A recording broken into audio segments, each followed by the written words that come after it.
سورہ مائدہ میں فرمایا گیا ہے شیطان کا ہتھ کنڈا سب سے بڑا کیا ہے؟ انما یرید الشیطان ان یوقع بینکم العداوۃ والبغضاء، شیطان کا سب سے بڑا حربہ یہ ہے کہ وہ تمہارے مابین دشمنی اور بغض پیدا کر دے. یہ شیطان کا سب سے بڑا حربہ ہے. انسانی اخوت ہے، برادری ہے، بہن بھائی ہیں، اب ان میں رکھنے ڈالنا، شوہر اور بیوی کے درمیان جدائی کرانا. یہ آتا ہے ایک حدیث کے اندر بھی کہ ایک دفعہ شیطان جو ہے اس کے بہت سے کارندے اس کے ساتھ جمع تھے، ہر ایک اپنی کارگزاریاں بتا رہا تھا، میں یہ کر کے آیا ہوں، میں یہ کر کے آیا ہوں. تو ایک نے کہا میں شوہر اور بیوی کے درمیان ناچاقی پیدا کر کے آ گیا ہوں. تو شیطان نے اسے شاباش دی کہ تم نے سب سے اچھا کام کیا. اس کی وجہ یہ کہ اس سے پورا خاندانی نظام مختل ہو جائے گا، اور جہاں خاندانی نظام جو ہے وہ خراب ہو جائے تو پھر اس معاشرے کے تباہ اور برباد ہونے میں زیادہ دیر نہیں لگتی. تو یہ در حقیقت شیطان کا جو حربہ ہے ان یوقع بینکم العداوۃ والبغضاء، تمہارے مابین دشمنی اور بغض پیدا کر دے. تو یہ تبذیر اس کا سب سے بڑا ذریعہ ہے.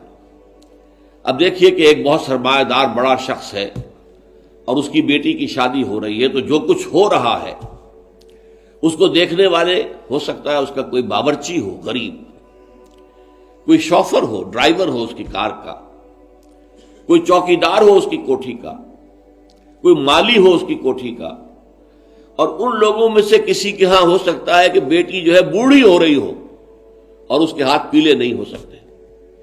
جو معاشرے میں کم سے کم جو تقاضے پیدا کر دیے گئے ہیں شادی کے لیے وہ بھی پورے کرنے کے لیے اس کے پاس پیسہ نہیں ہے. اب یہ سارا جو وہ دیکھے گا ریل پیل دولت کی، اور جو یہاں پر دولت لٹائی جا رہی ہے، تو اس کا نتیجہ کیا ہوگا؟ اس کے دل میں شدید احساس محرومی پیدا ہوگا. ہیوز اور ہیو ناٹس کا ایک شعور اور احساس اور ادراک پیدا ہو جائے گا. یہ مترفین ہیں، ہم محرومین ہیں. اور معاشرے کے اندر جب یہ احساس پیدا ہو جائے تو پھر اس معاشرے کا تیا پانچا ہو جاتا ہے. اس لیے شیطان کا جو عمل ہے کہ لوگوں میں بغض اور عداوت پیدا کر دیا جائے، تو تبذیر کے نتیجے میں بھی وہی شے حاصل ہوتی ہے. ان المبذرین کانوا اخوان الشیاطین وکان الشیطان لربہ کفورا. ہمیں تو یہاں تک حضور نے حکم دیا ہے کہ تم اگر اپنے بچوں کے لیے پھل لے کر آؤ تو یا تو پڑوس کے بھی بچوں کے لیے وہ پھل بھیجو ان کے گھر کے اندر.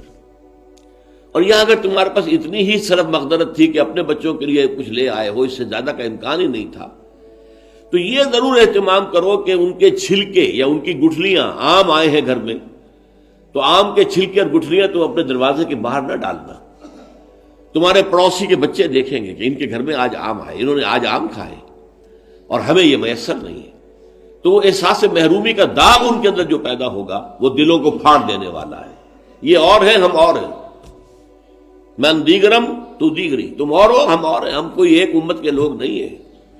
چاہے کتنے ہی واعظ آپ پلا دیں مسجد کے اندر کھڑے ہو کر انما المؤمنون اخوۃ، لیکن جب یہ شکل ان کے مشاہدے میں آتی ہے تو وہ کبھی ماننے کو تیار نہیں ہوتے کہ یہ گھر والا جو ہے یہ بھی میرا بھائی ہے.